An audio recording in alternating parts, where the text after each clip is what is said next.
มาขอเบอร์โทรศัพท์แล้วแล้วก็ทิ้งเลยที่ชายลิงมา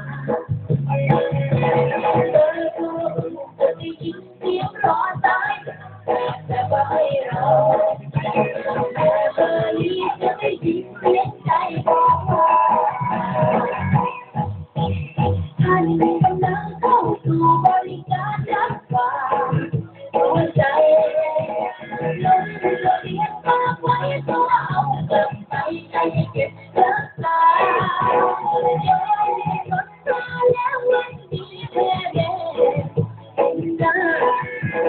ฝากไว้กับเป็นนัก